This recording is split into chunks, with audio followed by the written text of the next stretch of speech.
दिल्ली में बैठी हुई ये यूपीए सरकार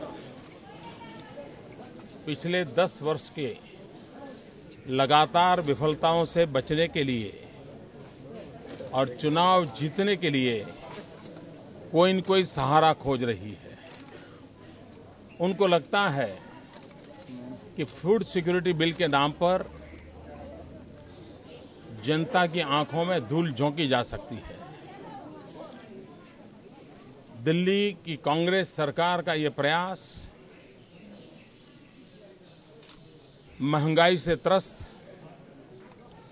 गरीबों के गांव पर नमक छिड़कने का प्रयास है। फूड सिक्योरिटी के नाम पर जो बातें कर रहे हैं, हिंदुस्तान के सभी राज्य किसी न किसी प्रकार से गरीब के घर में चूल्हा जले, गरीब की थाली में रोटी पले, इसके लिए लगातार प्रयास कर रहा है। पिछले 10 वर्ष से गुजरात में गरीबों को 2 रुपया किलो गेहूं और 3 रुपया किलो चावल सभी गरीब परिवारों को नियमित रूप से दिए जाते हैं। पब्लिक डिस्ट्रीब्यूशन सिस्टम के द्वारा दिए जाते हैं। लेकिन आज भारत सरकार उसी चीज को अपने खाते में डाल करके कोई बहुत बड़ी नई क्रांति कर रहे हैं। इस प्रकार का गरीबों के पेट का राजनीतिकरण चल रहा है। उनकी थाली से पिछले 10 साल से वो सरकार में है। 2004 में डॉक्टर मनमोहन सिंह जी की सरकार बनी और अब 2014 के चुनाव आ रहे हैं, तब उनको गरीबों की थाली याद आई है। मैं डॉक्टर मनमोहन सिंह जी से पूछना चाहता हूं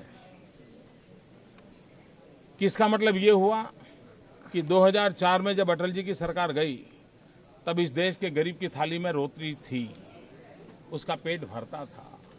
10 साल तक उन्होंने ऐसी सरकारें चलाई कि गरीब की थाली में रोटी रही नहीं, और तब जाकर के आज 2014 में उनको इस प्रकार से लोगों की आंख में धूल झोंकने का एक प्रयास करना पड़ रहा है।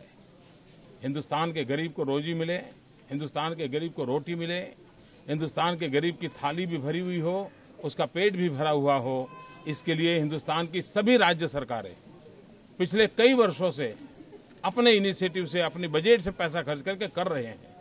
तब इस प्रकार का राजनीतिक खेल करना दिल्ली की सरकार को शोभा नहीं देता है।